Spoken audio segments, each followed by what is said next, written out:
Hello, we're now at the three-quarter point in our presentations. This is the 9th lecture, Chapter 20, Stellar Evolution, and Chapter 21, What Happens to a Star at the End of Its Life, the Stellar Explosion chapter. So once a star's expended all of its hydrogen supply, it's going to move away from the main sequence line that we talked about last time.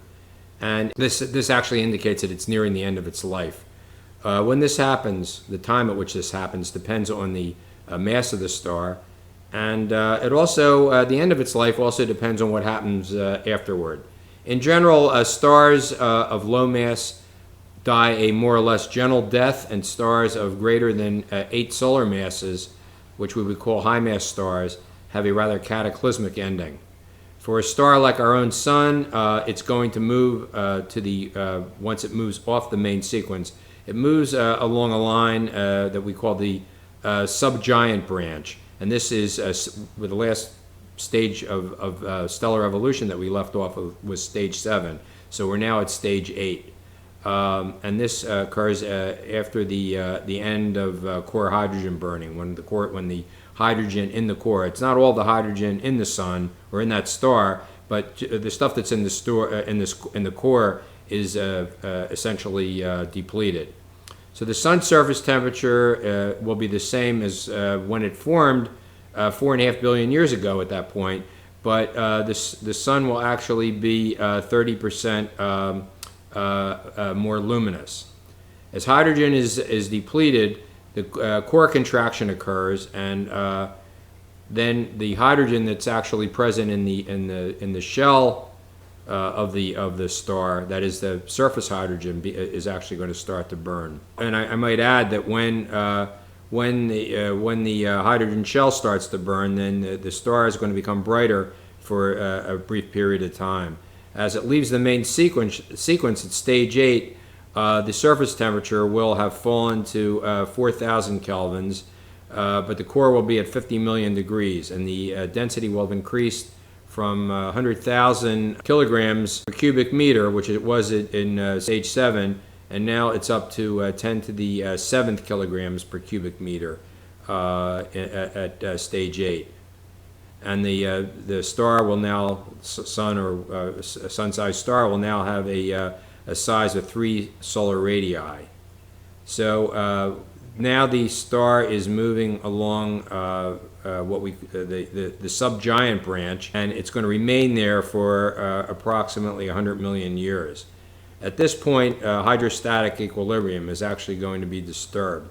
So the star is at 10 solar radii, core continues to shrink, but the shell continues to expand from internal pressure. But this expansion is also going to cause the shell to cool somewhat. Convection keeps the surface at a nearly constant temperature, but the star continues to expand to a size of 100 solar radii. The star moves nearly vertically along the Hertzsprung-Russell diagram, and it moves into a region that we've spoken of before, which is called the red giant branch, and now it's in stage 9. So the surface temperature for the shell has now dropped to 4,000 kelvins, but the core is really hot, and the core is up to about 100. Will have actually reached 100 million kelvins. And once this happens, it's actually hot enough for helium to begin to start burning. So we have what is called helium flash occurring, and the core is going to cool a little bit. The central density will be 10 to the 8th kilograms per cubic meter. The radius will be something on the order of about 70 million kilometers. And as I said before, the star will have reached 100 solar radii. After about 100,000 years, then the star will have passed into stage 10, where helium burning is the principal phenomenon that's occurring in the core. And I'll get back to helium burning in a few minutes. Stage 10 is going to last about something on the order of about 50 million years. The surface temperature will be at about 5,000 kelvins. The core will reach a temperature of 200 million kelvins. But the central density is also going to drop to the core density, that is also going to drop to about 10 million kilograms per cubic meter, and the radius will drop down to 10 solar radii. So the star is now on the horizontal branch of the Hertzsprung-Russell diagram. Now, I want to go back a little bit and look at stages 9 and 10.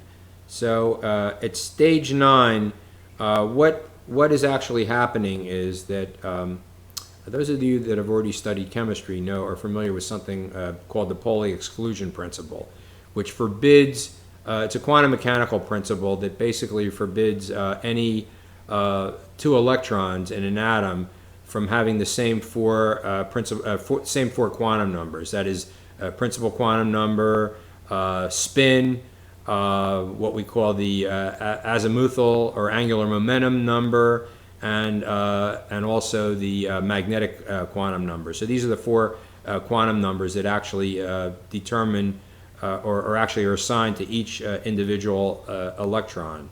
And because of this, it's impossible really for two electrons to, even though we look at them as actually having wave qualities rather than being as solid spheres, but they can't really occupy the same, they can't really be pushed, electrons can't really be pushed into one another. They can approach one another, but as this is happening, what happens is there's something known as an electron degeneracy pressure that starts to build up. So what this is actually, because you know, as a consequence of both the Pauli exclusion principle and also the Heisenberg uncertainty principle, which forbids us to know the location of an electron and at the same time know what its momentum is.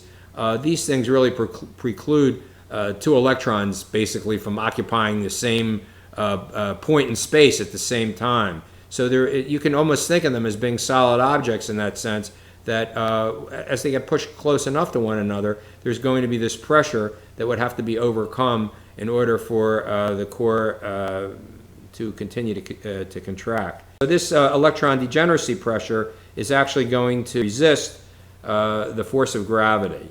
And if you had a star that was only supported by thermal pressure, once helium fusion occurred, the pressure would fall, the gas would expand and cool, reducing the burning rate, and that would reestablish equilibrium. But because of electron degeneracy, because of the electron degeneracy supported core, pressure is actually independent of temperature. So that, regardless of what the temperature is, you're still going to have this fundamental core pressure that you can't get beyond.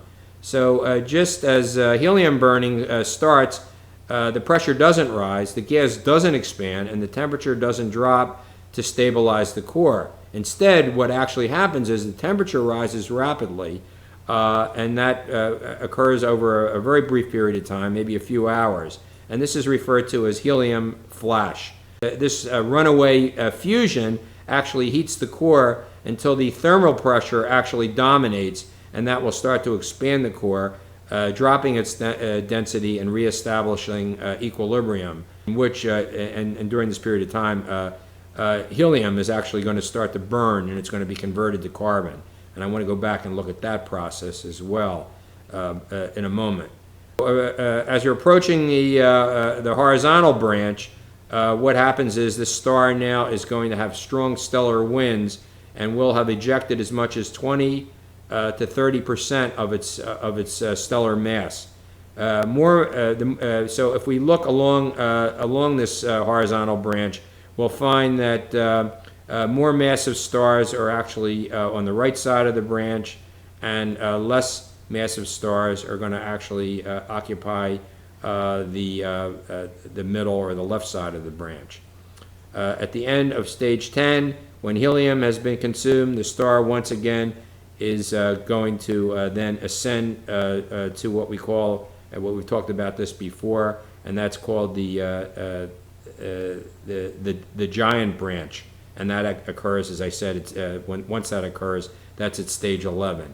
So I want to go look at, I want to go back now and look at a little bit at what's actually happening during the point where helium burns. So helium is going to burn to carbon.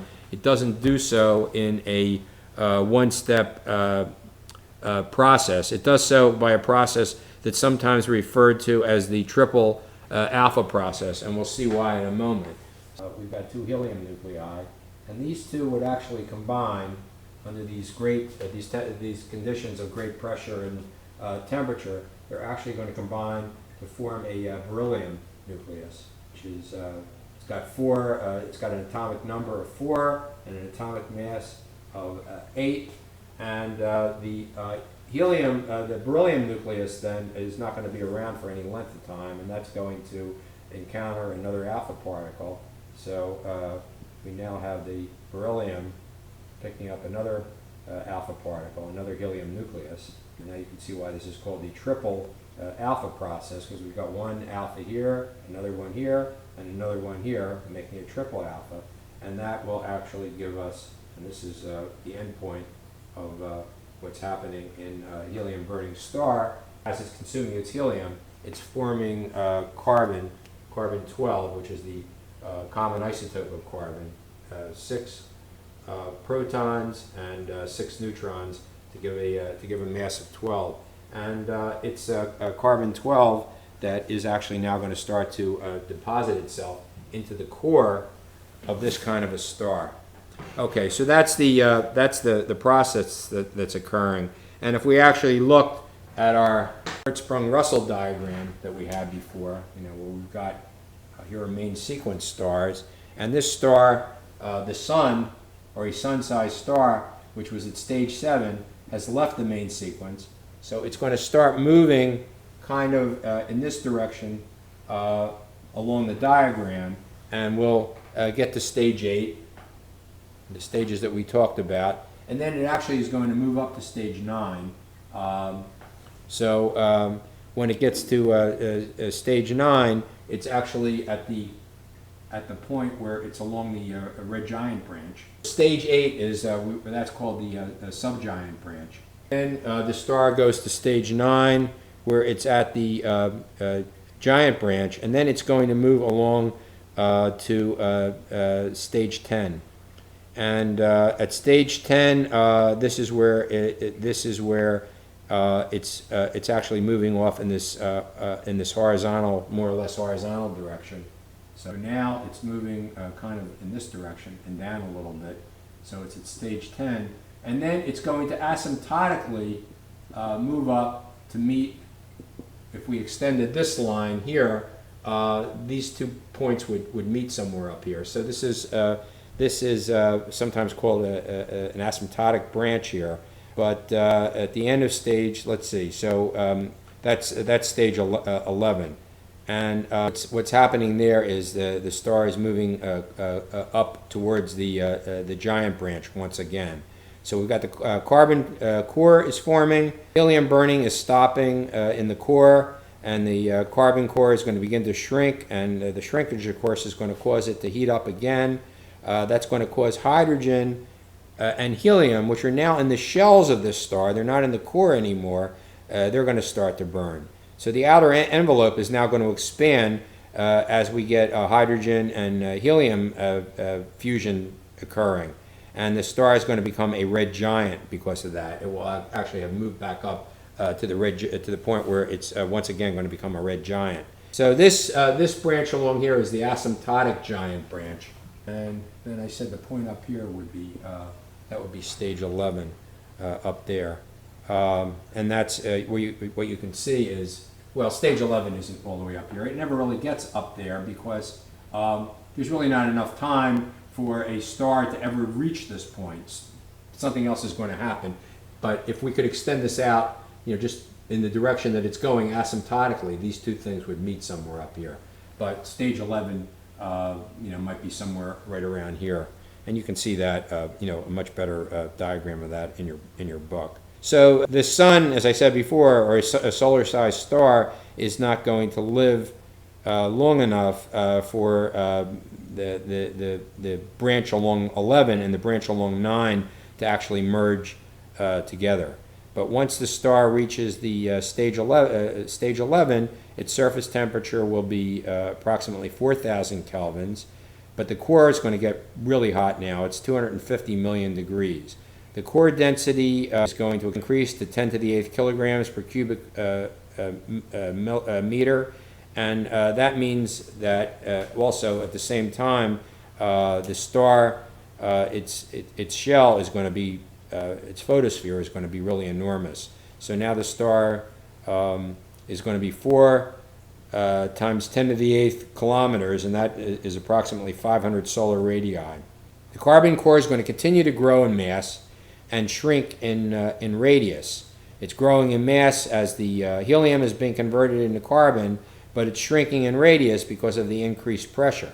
And this is going to cause the hydrogen and helium shells to burn hotter and more luminous than they were before.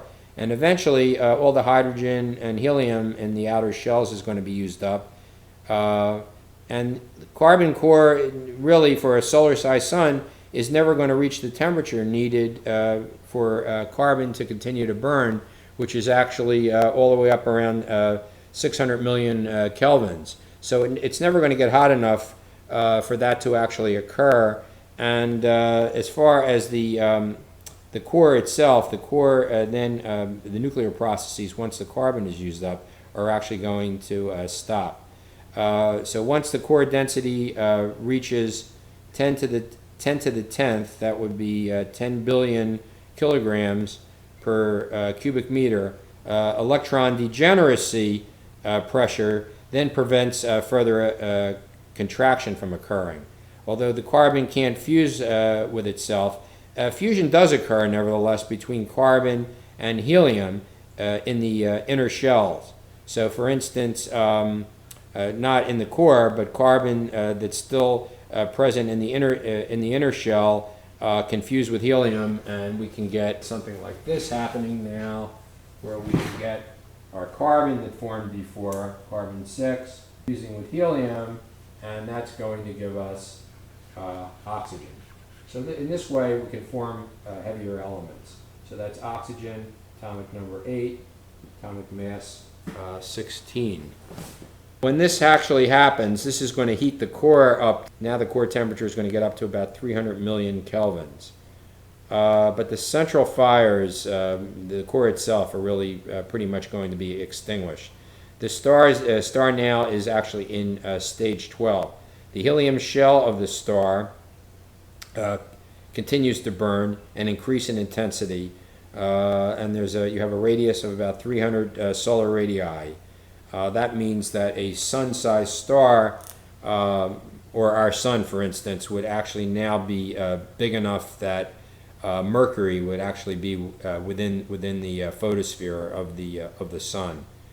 Helium burning becomes unstable because of a series of helium shell flashes, and this produces large fluctuations in radiation and causes a violent pulsation or pulsing of the star itself.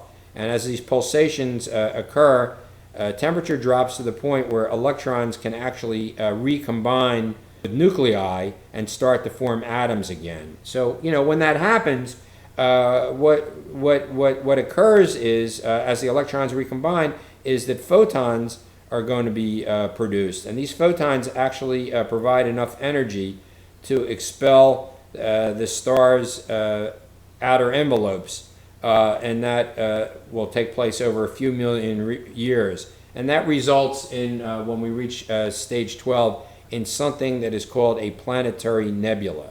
Now, the word planetary is a little bit confusing. It has nothing to do with planets. The only reason it got this name was that early astronomers, back perhaps in the 19th century, when they looked at this with telescopes, and these things, and it wasn't, their telescopes weren't enabling these things to be resolved very, very well. These things appeared kind of like there was a central body, and then maybe fuzzy planets that were actually circling it. But that actually, so as I said, that what we're actually seeing here is the expulsion of the of the outer sphere of the shell of the star, its shell is actually being blown off into space, and so that is a planetary nebula.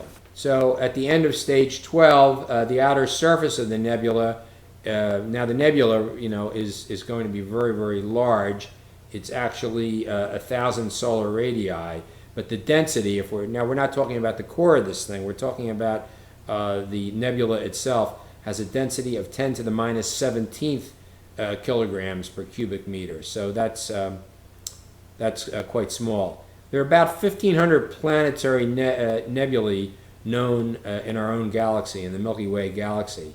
Planetary nebulae are less often are less often spherical and in shape, even though that you'd kind of expect a spherical, since the shell itself is a sphere. But they're more often non-spherical, and an example of this is the Ring Nebula, which is a fairly prominent astronomical object that's about 1,500 parsecs from the Earth, and it actually looks like a ring.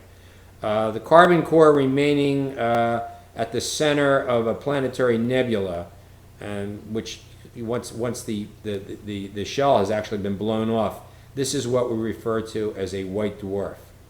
And this is now we're reaching stage 13 in stellar evolution. So the surface temperature now is very hot, 50,000 kelvins, but the core is cooled down to about 100 million kelvins, and the density is very great. It's about 10 to the 10th kilograms per cubic meter. The radius, however, is only 10,000 kilometers, and that's 0.01 solar radii. So this is quite small. This might be something maybe around the size of our planet. Some white dwarfs, like Sirius B. Remember, the star Sirius actually is a binary star, two stars, one called A and the other one B. So Sirius, some white dwarfs like Sirius B are what are referred to as naked stars, having had their outer envelopes stripped away by a companion star. In this case, that's Sirius A. So not a naked star, but it's actually what we're looking at is we're just seeing. Normally, what we would be seeing is a planetary nebula. So this is actually a planetary nebula where the gas has actually been stripped away, and all we're seeing now is just the central core, the white dwarf. Very low mass stars, approximately a quarter of a solar mass, never actually reach the point where helium fusion occurs. So they form what are called helium white dwarfs when all their hydrogen is consumed. Eventually, the white dwarf cools down to near 0 degrees. This happens for any white dwarf, and it's going to become a black dwarf. So it's basically just a very dense object that is no longer emitting any radiation. Stars at every stage, if we examine, for instance, the M80 globular cluster, we can see stars at literally at every stage of evolution. If we were to take a sphere and center it on our sun and extend that sphere out by 2 parsecs, we'd only find a total of 4 stars within that sphere, and one of them would be the sun. If you were to do the same thing, however, for M80, the M80 globular cluster, you would find that if you put a sphere, a 2 parsec sphere, in at the center of the cluster, you would actually find that there were, you could actually count within that sphere, you'd actually be able to count 10 million stars. So the density of stars in there compared to our region of space is absolutely enormous. We also see in M80, we also see what are known as blue stragglers. These are blue type stars that are, they seem to be straying behind along the evolutionary in the evolutionary cycle. So they're going to be out here somewhere, and they're not moving up as the other stars are. And what this is believed to be due to is these blue stragglers are probably new stars that are formed by star mergers and collisions that are actually occurring in M80 because stars are so relatively close together. I also see, if you look at the main sequence and look at it very, very closely, you'll see that if you could actually blow this up here, you find that there's kind of one region where the stars are very, very dense along the main sequence. There's a lot more stars, and then there's a band of fewer stars on one side and another band of fewer stars on the other side. It's as if there are actually like three different main sequence bands.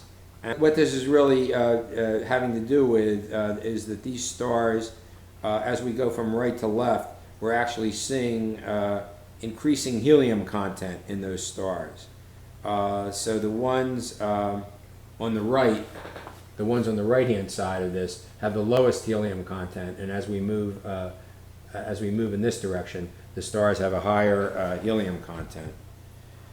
Okay, and you can see page, I think this is on page 504, you can get a little bit more detail of this.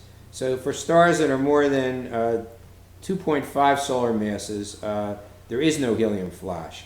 And they never have the lower core densities when helium ignition occurs. There's no horizontal branch, and you don't have this process where you reascend to the giant branch.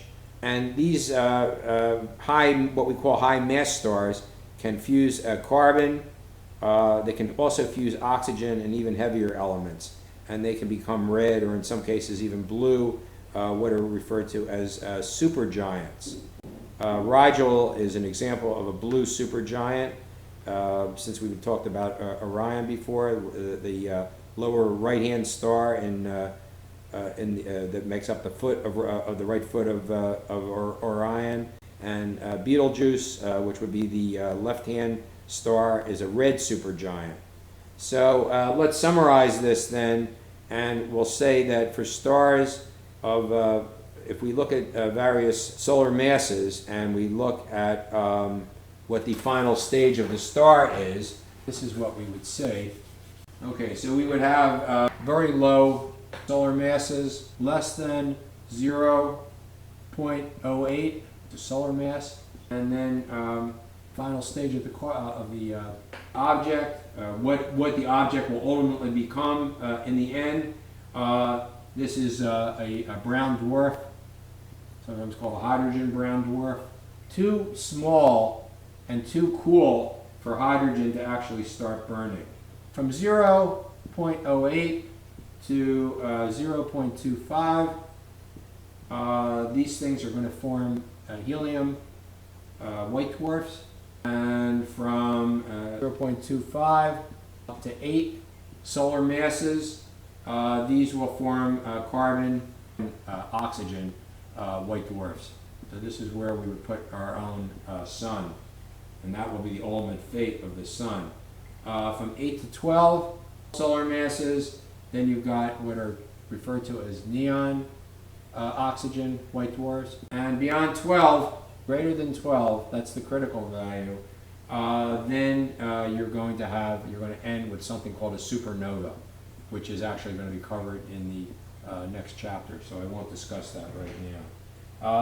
Now I'm going to skip at this point a few sections, and I want to end this chapter with a brief discussion of the evolution in binary systems. So you've got two stars in a binary system, and they're gravitationally bound to one another. And around each star is a kind of teardrop-shaped region, which is known as a Roche lobe. Now remember we talked about Roche limits in a previous chapter when we were dealing with ring formation, planetary ring formation. Well, this is something, it's not the same thing, but it has a similar kind of idea. I want to look at the star Algol, which is actually a binary star system. What Roche lobes, I said, they're kind of teardrop shaped, so it looks something like that. Comes sort of to a point, and then you've got another one, and so you've got one star here and another star here. And this point in the center here is called the Lagrangian point, And these regions, which are actually three-dimensional regions, are Roche lobe. So there's one here, and the other star has one over here. Okay, so for the star Algol, which consists now of a red subgiant star and a massive main sequence star, the way that is believed to have actually evolved is the following. So I'm going to redraw this now in what astronomers believe actually happened with Algol. So we had a blue giant star in here, and over here is a smaller, maybe 1 solar mass or so, main sequence star. So what happens now is it started out in this fashion. This is what we think. This is called a detached binary. That is that the stars were far enough away from one another, and both stars were still within their Roche lobes. So they're still within the limit of the Roche lobe. Then the more massive star actually, as it leaves the main sequence, it's going to start to expand. So here we have the same thing again, and now that star is actually going to expand out to the point where it's even beginning to exceed this Roche lobe. These are actually, they're not a physical structure.